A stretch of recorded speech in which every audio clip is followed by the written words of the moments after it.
predicador en esta hora, al hermano Mixar Rodríguez, que estará compartiendo el mensaje. Gloria a Jesús.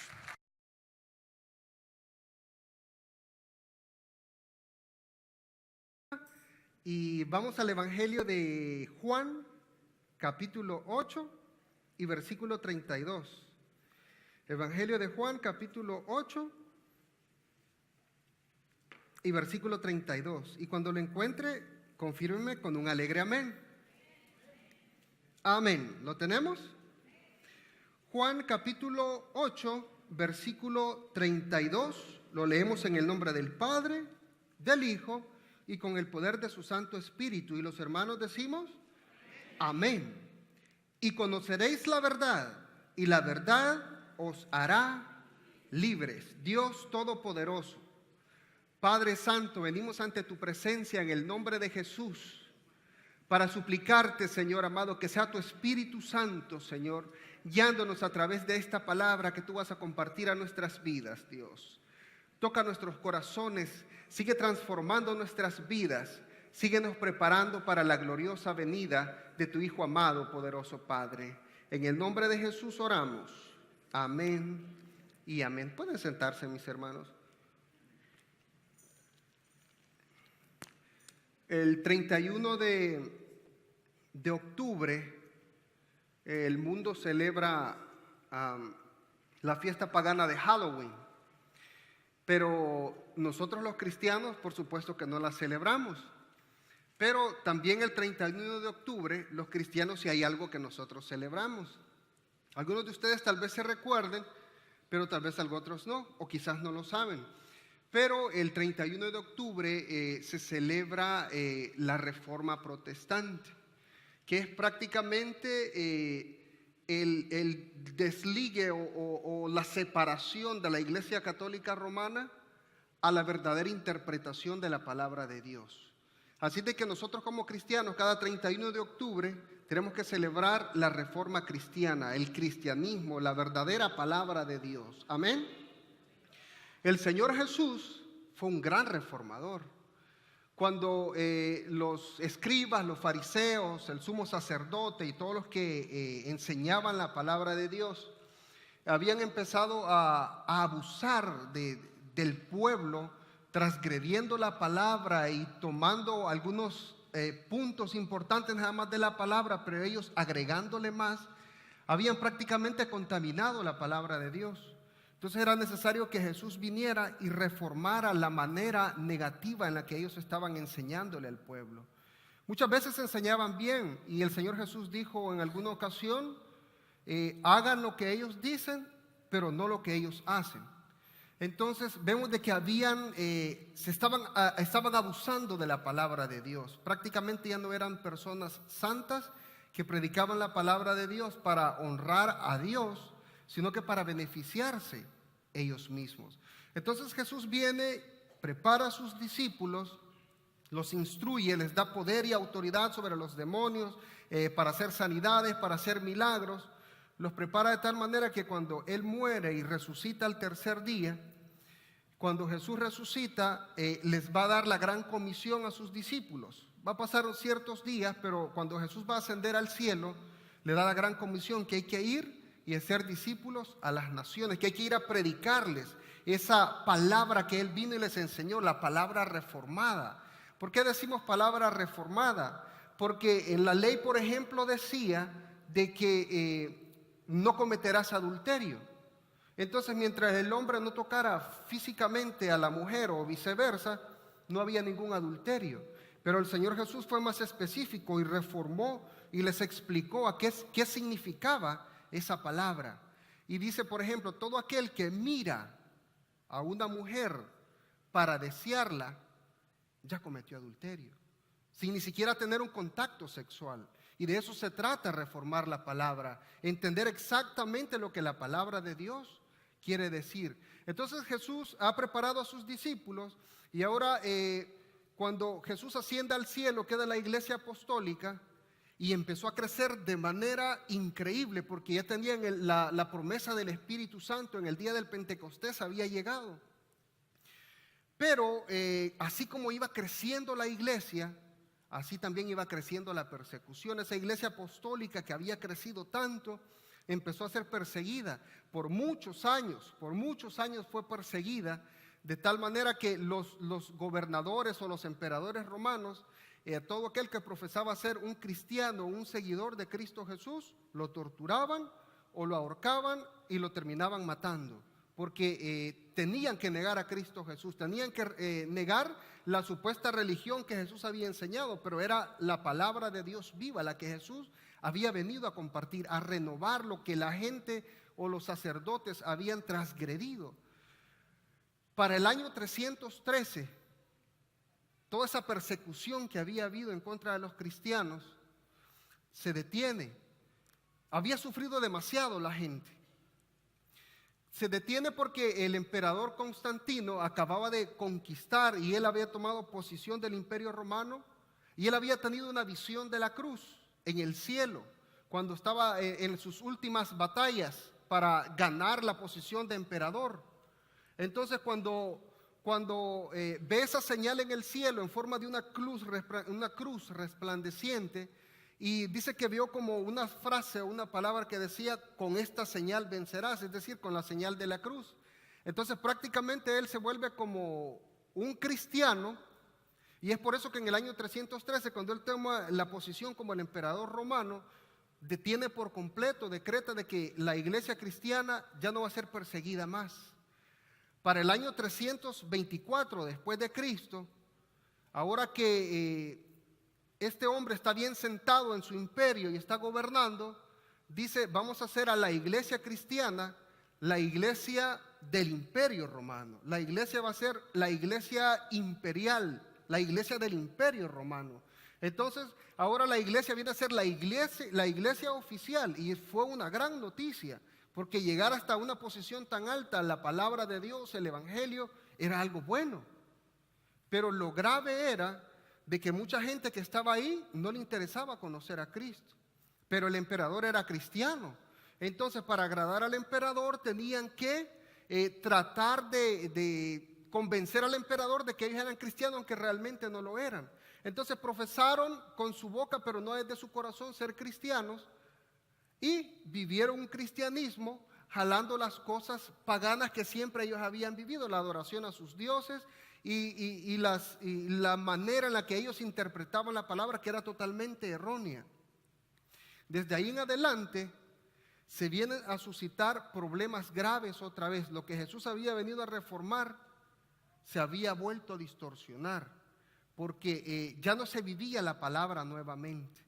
Pasan demasiados años, muchos años, y en el año 1517, un monje católico, y era un teólogo también católico, un hombre que conocía bastante de la palabra de Dios, pero era un monje católico, Martín Lutero, se ha cansado de tal manera de que de todas las atrocidades que ha visto que se están haciendo en contra del evangelio, en contra de la feligresía, en contra del pueblo, que se levanta y escribe 95 tesis, 95 puntos, 95 declaraciones por las cuales él estaba en contra de la Iglesia Católica Romana. Él no quería desprenderse de la Iglesia Católica Romana, sino que quería que la Iglesia Católica Romana regresara al fundamento de la palabra de Dios. Entonces por eso va y clava 95 tesis en la Catedral de Wittenberg, Alemania, año 1517, y es por eso que este 31 de octubre se estarán cumpliendo 501 años de la Reforma Protestante. Una de las cosas importantes o datos teológicos que él exponía, que Martín Lutero exponía, es de que la Escritura debe ser la máxima autoridad en la iglesia. Y se había levantado declarando esto porque la Iglesia Católica Romana siempre ha dicho de que el Papa y la misma Iglesia Católica Romana, ellos son la autoridad máxima en asuntos de fe y de conducta del ser humano. Y hicieron a un lado la palabra de Dios o la pusieron al mismo nivel de ellos.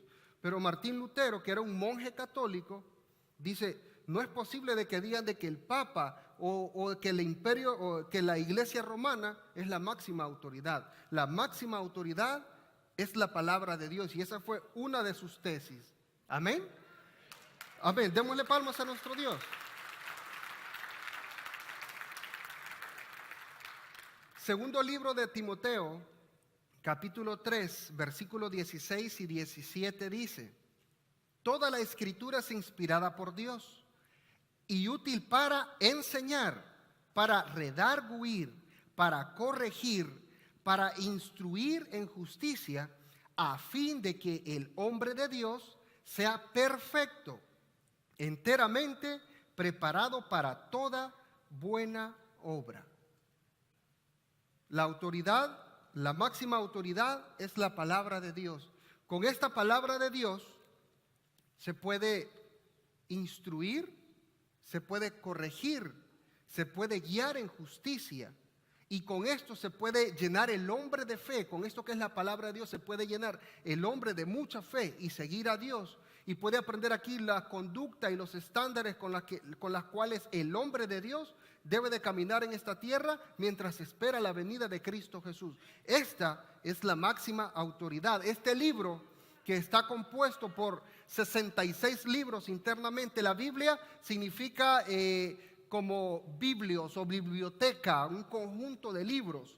Entonces este conjunto de libros, 66 libros, 39 en el Antiguo Testamento, 27 en el Nuevo Testamento. El Antiguo Testamento es dividido en el libro en el Pentateuco, o los 5 libros de la ley, o la Torá, y también los libros proféticos, los profetas mayores, los profetas menores y los libros poéticos son parte del Antiguo Testamento. En el Nuevo Testamento, los evangelios, el libro histórico de los Hechos, tenemos las cartas paulinas acá también, tenemos las cartas generales como la de Santiago, la de Judas, la de Pedro, la de Juan, y tenemos también el libro profético de Apocalipsis. Todo esto es la autoridad máxima, no solo de la Iglesia Católica Romana, sino de cada congregación que profesa a Cristo Jesús. Esta es la palabra que nos guía a toda verdad y a toda justicia, y por ella el hombre que sigue a Dios debe de regirse para que pueda transformar su vida. Aquí está todo lo que Dios quiere que el hombre que quiere vivir con Él cumpla. Así de que la clave es leer esta santa y bendita palabra de Dios. Isaías 48 dice: séquese la hierba, marchítese la flor, mas la palabra del Dios nuestro permanece para siempre. Mateo 24:35 dice: el cielo y la tierra pasarán, pero mis palabras no pasarán. Esta palabra nunca terminará. Esta es la palabra de Dios. Alabado sea Dios para siempre. ¿Cuántas persecuciones no sufrió la iglesia? Pero esta palabra de Dios hasta el día de hoy se mantiene. Y esta es la que nos guía a nuestro Dios Todopoderoso. Este es el bestseller por muchos siglos. Ha sido el libro más vendido en todo el mundo, porque la gente está ansiosa de conocer quién es Dios. El problema es que muchos lo compran y lo guardan y se les vuelve la Biblia empolvada. Entonces hay que comprarla, pero hay que leer esta palabra de Dios. Hay que entenderla, hay que discernirla con la ayuda del Espíritu Santo. El Evangelio de Juan, capítulo 17, versículo 17 dice: santifícalos en tu verdad. Este es Jesús orando al Padre. Tu palabra es la verdad. La máxima autoridad, esta es la verdad. No hay ninguna otra verdad. Juan 8, 31, 32 dice, el Evangelio de Juan: dijo entonces Jesús a los judíos que habían creído en él: si vosotros permaneciereis en mi palabra, seréis verdaderamente mis discípulos y conoceréis la verdad, y la verdad os hará libres. Cualquiera que quiera seguir a Cristo Jesús debe de apegarse a la palabra de Dios, debe de permanecer en la palabra de Dios. Y si permanecemos en la palabra de Dios, esto significa de que debo de guardar los estatutos y los mandamientos de Dios. Eso significa permanecer en la palabra de Dios. Permanecer en la palabra de Dios entonces también significa de que debo estar presto para escuchar la palabra de Dios. Debo estar presto para leer la palabra de Dios. Debo de estar atento sobre todas las cosas para vivir en carne propia la palabra de Dios y ser testigo de que Jesús ha transformado mi vida, que la ha cambiado y que soy una verdadera nueva criatura en Cristo Jesús. Porque muchos pueden leer la palabra de Dios, pueden oírla, pueden venir a la iglesia y escuchar los sermones, pueden bajarse todas las predicaciones que quieran de la internet, pero de nada sirve si no se vive la palabra de Dios. Cada persona que permanece en Cristo Jesús debe de vivir la verdad, la máxima autoridad sobre nuestras vidas, la palabra de Dios. Tenemos que ser verdaderamente transformados, tenemos que ser nuevas criaturas. Eso significa permanecer en la palabra de Dios. El Evangelio de Lucas, capítulo 11, versículo 28, dice: y él dijo, antes, bienaventurados los que oyen la palabra de Dios y la guardan, lo que les estaba diciendo. No solo escucharla y que pase por el otro lado de mi oído y se terminó, sino guardar esa palabra, vivirla para que transforme nuestras vidas. Siempre me ha gustado este versículo, es uno de mis versículos favoritos. Apocalipsis 1:3 dice las tres cosas que le acabo de mencionar. Bienaventurado el que lee y los que oyen las palabras de esta profecía. Y la tercera es, y guardan las cosas en ella escritas, porque el tiempo está cerca. Me encanta porque aunque él se está refiriendo al libro de Apocalipsis que ha escrito, pero como toda la demás escritura es palabra de Dios, se aplica a este versículo: oírla, leerla y vivirla. Eso es lo que tenemos que hacer. Nadie puede ir al cielo solo por oír la palabra de Dios, solo por leer la palabra de Dios, sino porque verdaderamente haya tenido una transformación, un cambio en su vida, un cambio que se nota cuando su vecino antes lo conocía como el bravucón, como el gritón, como el golpeador de su esposa, como el que castigaba constantemente a sus hijos, y ahora lo ve como un hombre amoroso, un hombre apasionado por su familia, un hombre que cuida a su esposa, que la atiende bien. Cuando mira el cambio, ese vecino dice: wow, ¿y qué le ha pasado a este hombre? ¿O qué le ha pasado a esta mujer? ¿Qué hay de diferente en su vida? El Espíritu Santo de Dios ha obrado en su vida porque él oyó la palabra de Dios, leyó la palabra de Dios y está guardando la palabra de Dios. Amén.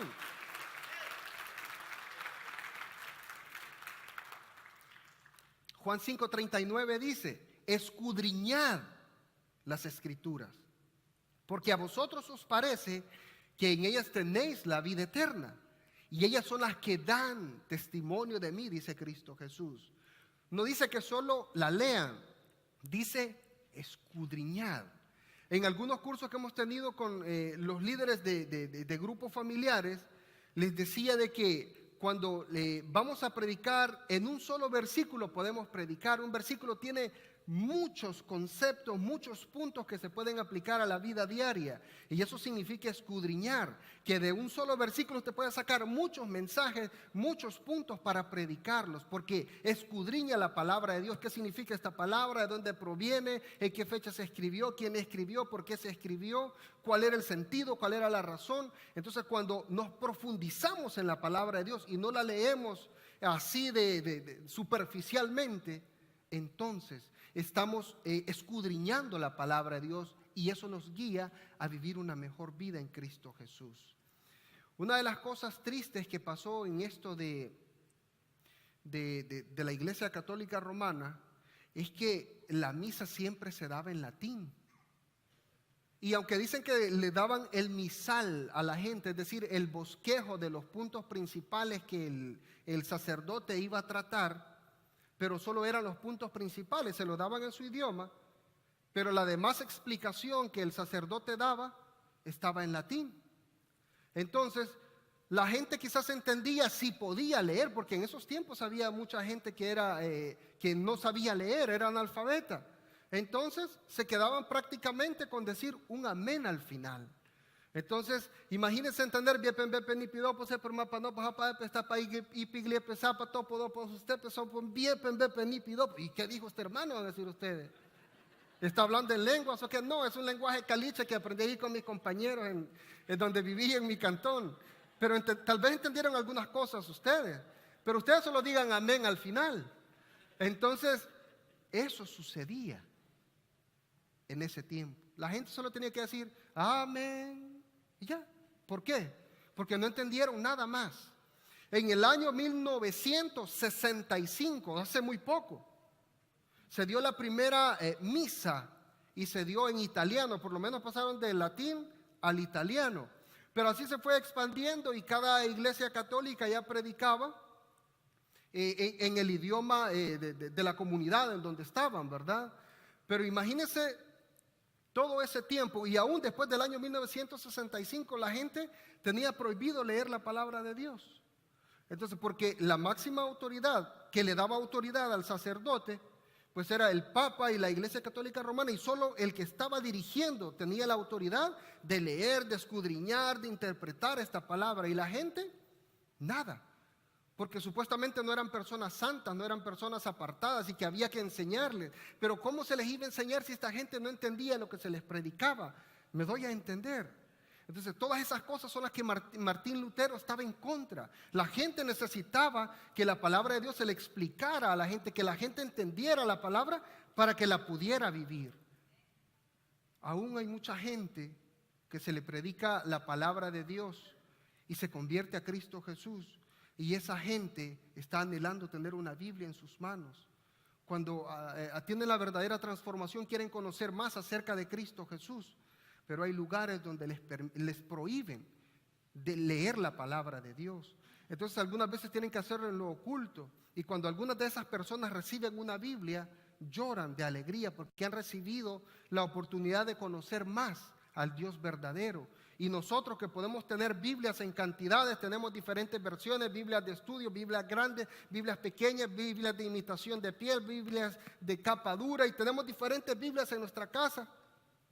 Y no leemos ni siquiera una Biblia. Y las tenemos nada más como colección para lucirlas ahí, que tenemos una colección de Biblias, pero no leemos la palabra de Dios. Y mucha gente está ansiosa en querer leer esta santa y bendita palabra de Dios. Amados hermanos, es nuestra responsabilidad no solo de confesar con nuestra boca de que Jesús es nuestro Dios, sino que conocer más a nuestro Dios, el por qué Él es nuestro Dios y qué es lo que Él quiere que nosotros sigamos constantemente para que podamos estar preparados cuando Él venga. Necesitamos leer, necesitamos escudriñar esta palabra. Ay, hermano, pero es que viera que trabajo de 6 de la mañana a 6 de la tarde, o tengo 2 trabajos y después tengo que atender a mis hijos, después tengo que atender a mi familia. A mí no me queda tiempo de leer la palabra de Dios. Escudriñad las Escrituras, dijo Cristo Jesús, porque a vosotros os parece que en ellas tenéis la vida eterna. Aquí se explica cómo llegar a la vida eterna. Aquí se explica cómo vivir una verdadera palabra que me guíe a Dios. Debemos leer la palabra de Dios, cada uno de nosotros. Amén.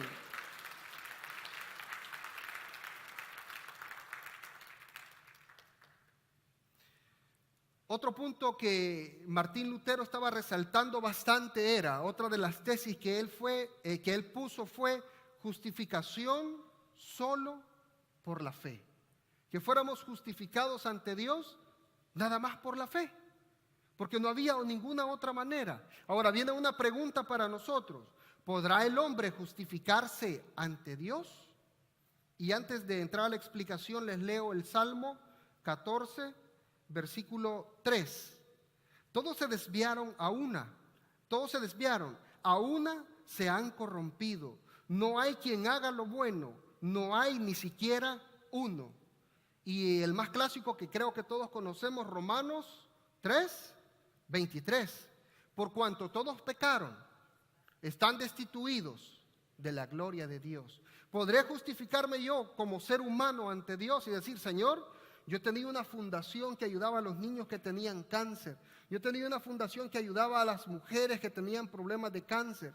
Yo tenía una fundación que viajaba a África y a otros lugares para llevar alimento a toda esa gente que necesitaba.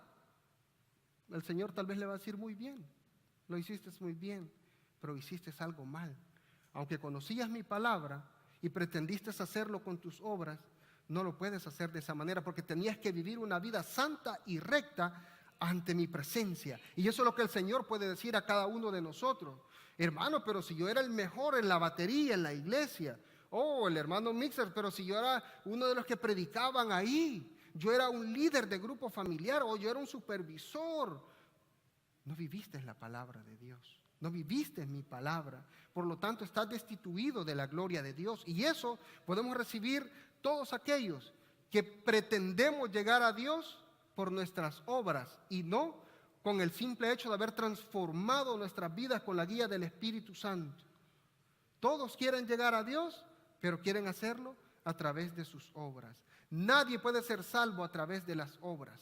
Nadie puede ser salvo a menos que se convierta a Cristo Jesús y después las obras se añaden. Pero nadie puede ir a Dios y decirle, yo hice todas estas cosas. El Señor le va a decir, apartado de mí, hacedor de maldad, al fuego eterno. Nosotros queremos escuchar, bien, buen siervo y fiel. En lo poco me fuiste fiel, en lo mucho te pondré. Y sobre todas las cosas, en guardar la palabra de Dios. Una de las cosas que quizás derramó el vaso completo del agua cuando cayó la última gota, quizás fue con lo de las indulgencias. El gobernador que estaba en el siglo XVI, en el mismo tiempo de Martín Lutero, el papa reinante, León X, como que quizás se le terminaron los fondos para seguir construyendo la basílica de San Pedro. Era una gran basílica y ustedes todavía la pueden ver, es algo grandísimo. Había que invertirle mucho dinero ahí. Pero quizás al no encontrar la manera de poder adquirir estos fondos, se le ocurrió algo bien fantástico. Se contrata a alguien llamado Juan Tetzel, que era un excelente agente vendedor. Este Juan Tetzel va a llevar a la venta estas indulgencias, estos certificados, para que todo aquel que haya cometido pecado y lo compre, cuando lo compra, queda limpio de su pecado, porque lleva el sello papal, porque León X lo ha sellado. Entonces, al nomás comprarla, agarrar ese certificado y haber pagado, limpio de pecados.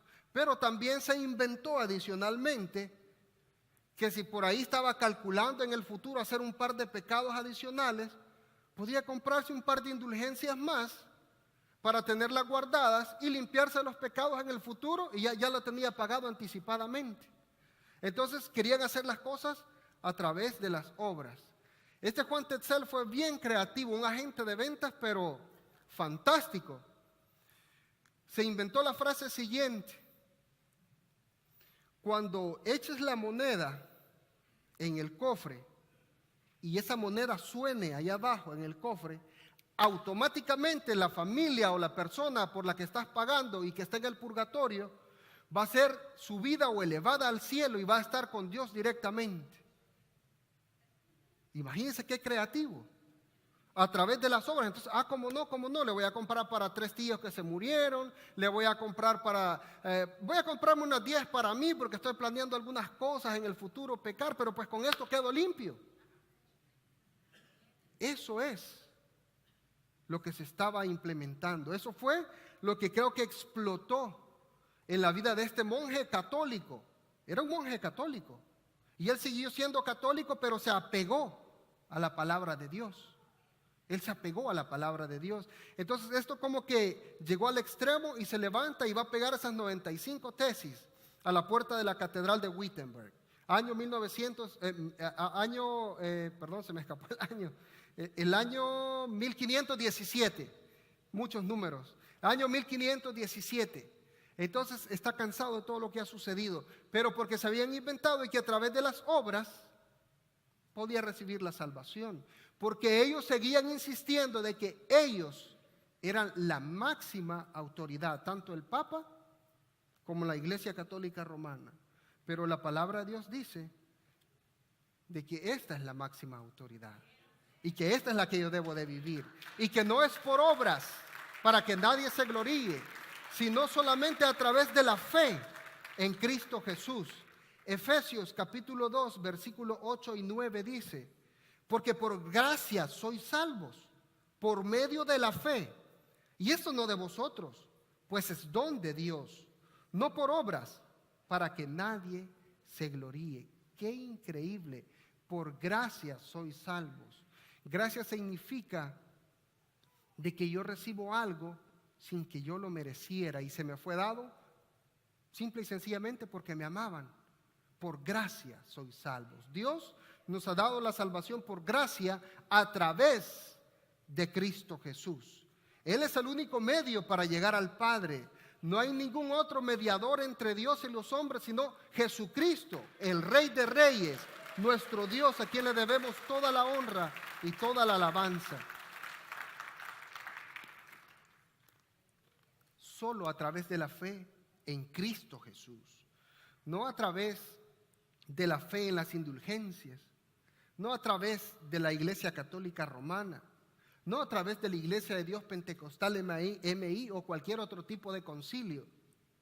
Nosotros predicamos de que nada más a través de la fe en Cristo Jesús seremos salvos y seremos justificados ante Dios. Romanos 3:24 dice: siendo justificados gratuitamente por su gracia, mediante la redención que es en Cristo Jesús. A través de Cristo Jesús puedo ser justificado. Entonces, el hombre jamás podrá justificarse ante Dios, pero Dios sí puede justificar al hombre a través de Cristo Jesús, que es muy diferente. Romanos 5:1 dice: justificados, pues, por la fe, tenemos paz para con Dios, por medio de nuestro Señor Jesucristo. No hay ningún mediador, no hay nadie más que nos pueda llevar a la vida eterna. Jesucristo es el Cordero inmolado, aquel Cordero que sufrió en la cruz del Calvario, y Él fue el que se entregó para el perdón de nuestros pecados.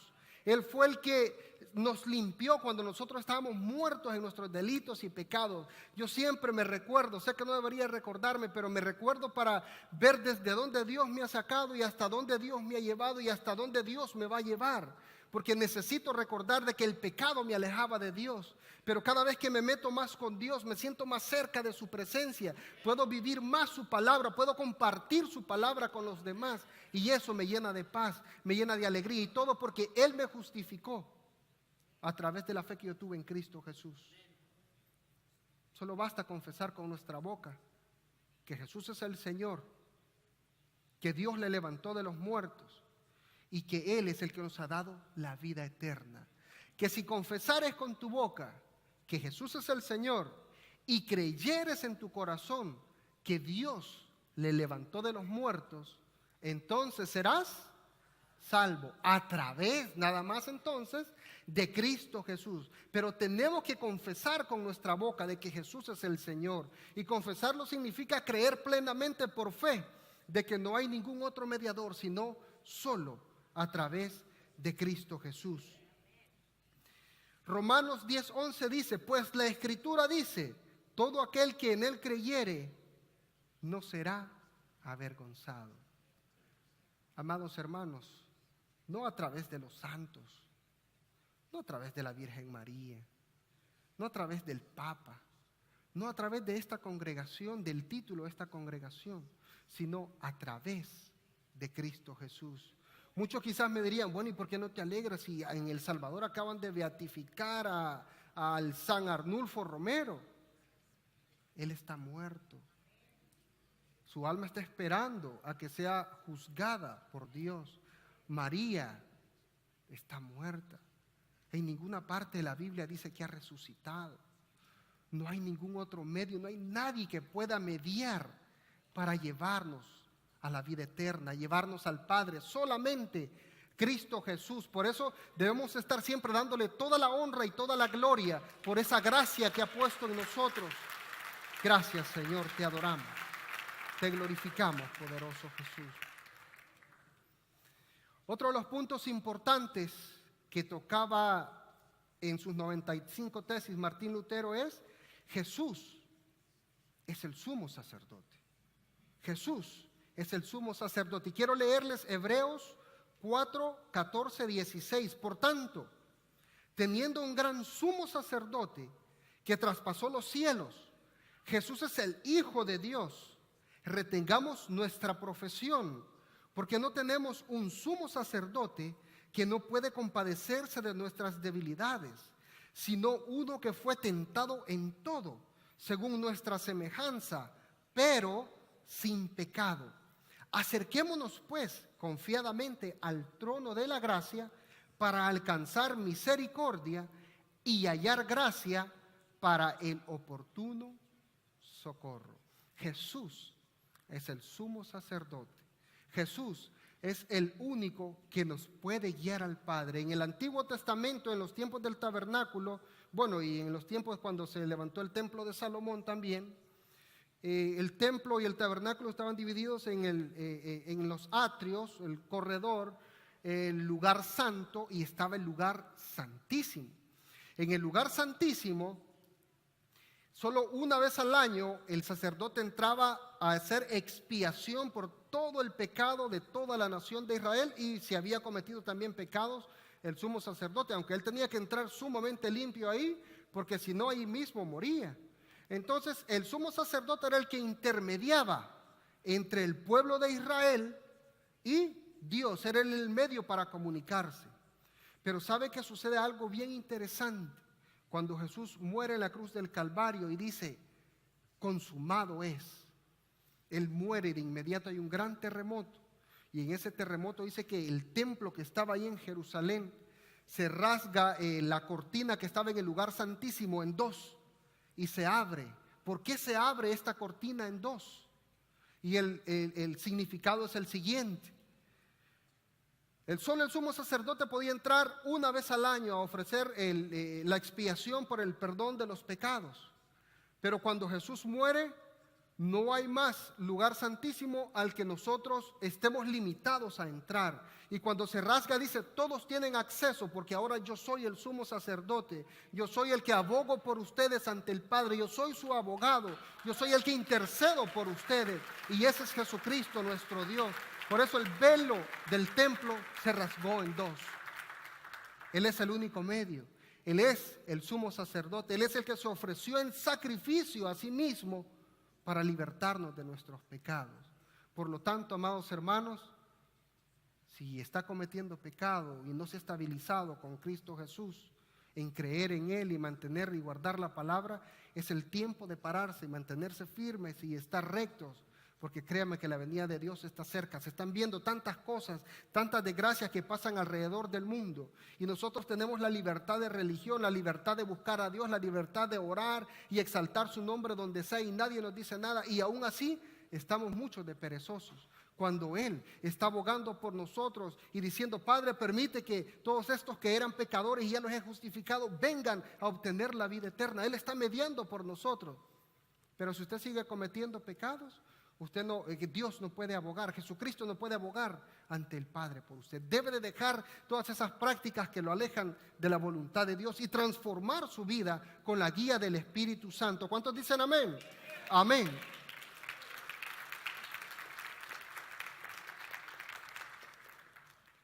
Jesús dijo, yo soy la puerta, yo soy el camino y la verdad y la vida. Y nadie, absolutamente nadie viene al Padre si no es por mí, porque yo soy el sumo sacerdote, el que intercedo por ustedes. Nadie puede ir directamente al Padre sin pasar por medio del Señor Jesús, quien es el Hijo de Dios, el Hijo unigénito del Padre. ¿Por qué no cerramos nuestros ojos un momento? Señor Jesús, te damos tanta gracia, Señor. Dios mío, qué increíble que nada más por creer en tu Hijo, Padre, nos das acceso a la vida eterna. Dios, no éramos dignos de ti, éramos pecadores, Señor. Estábamos corrompidos en nuestros delitos y pecados. Estábamos llenos de odio, de maldad, de deseos depravados, Señor, de deseos de robar, de matar, de hacer tanto daño, Dios mío. Pero tú dijiste, Señor, que si creíamos en ti y te confesábamos como el único y suficiente Salvador, tú transformabas nuestras vidas y nos hacías una nueva criatura. Qué increíble, Señor. que a través de la fe en ti, oh poderoso Cristo, podemos recibir la salvación sin pagar nada, simple y sencillamente en obediencia a tu palabra, vivir santos y justos hasta el día que tú vengas, Señor. Eso es gracia, Señor. Eso es misericordia de parte tuya, Dios. No había nadie, ni siquiera uno, Señor. Pero tú nos redimiste de nuestros pecados cuando moriste en la cruz del Calvario, Señor. Los pecados de muchos, aunque siguen pecando, Señor, pero ya han sido pagados cuando ellos se arrepientan y solo necesitan confesarte, Señor. Necesitan confesar con su boca de que tú eres el Hijo de Dios y de que no hay ningún otro medio para llegar al Padre, sino solo a través de ti, de la fe en ti, oh Cristo Jesús. Ayúdanos a mantenernos en la lectura de tu palabra, a vivir la palabra, a escuchar la palabra, Señor. Ayúdanos a mantener esa fe aún en los momentos difíciles, Señor. Guíanos a toda verdad y a toda justicia con tu Espíritu Santo. Le pido que siga orando y yo quiero hacer un llamado. Jesús es el único medio. Es necesario recibirle si necesita usted, si quiere tener la salvación. Hay alguien en este lugar que necesite tener la salvación, que necesita vivir en comunión con Cristo Jesús. Este es el momento de aceptar a Jesús. Que si confesares con tu boca que Jesús es el Señor y que Dios le levantó de los muertos, entonces serás salvo. ¿Alguien quisiera ser salvo en esta mañana? Levante su mano, este es el momento de hacerlo. Este es el momento de hacerlo. Le pido que pase al frente, usted que levantó la mano, pase al frente, vamos a orar por usted. Le pido a una hermana que la asista. Alguien más que necesita aceptar a Cristo Jesús. Alguien más que necesite ser transformado y renovado. Alguien que necesite recibir la guía de Jesús, del Espíritu Santo. Levante su mano. Si alguien considera que necesita aceptar o reconciliarse con Jesús porque ha cometido pecado, aunque ha caminado con Jesús, este es el momento de reconciliarse. No nos tenga pena a nosotros no le vamos a juzgar. Téngale pena y temor a Dios por no haber cumplido sus estatutos. Acérquese a este lugar plenamente ante el sumo sacerdote que es Cristo Jesús, no ante este predicador, sino ante Cristo Jesús que está en este lugar por medio de su Espíritu Santo, y reciba la salvación. Pase a este lugar, último llamado, pase a este lugar. Necesita reconciliarse con Jesús, necesita aceptar a Jesús. Este es el momento de hacerlo. Pase sin temor, nadie le va a juzgar. Es necesario restaurar nuestras vidas a través del Cordero de Dios. Alguien más, alguien más. Pongámonos en pie, amados hermanos.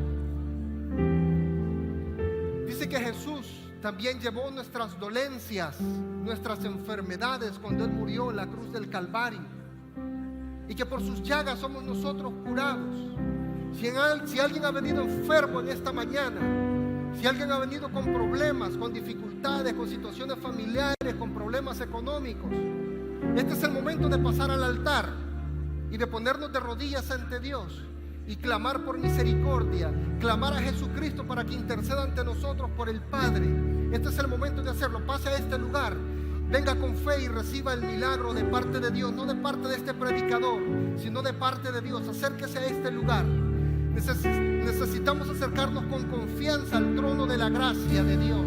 Acérquese a este lugar. Si viene lleno de problemas, si viene lleno de situaciones difíciles, si está clamando por sus hijos, por su esposo, por su esposa, este es el momento de hacerlo. Pase sin temor, pase a este lugar, póngase en las manos del Señor. Muchos de mis hermanos les ayudarán a orar.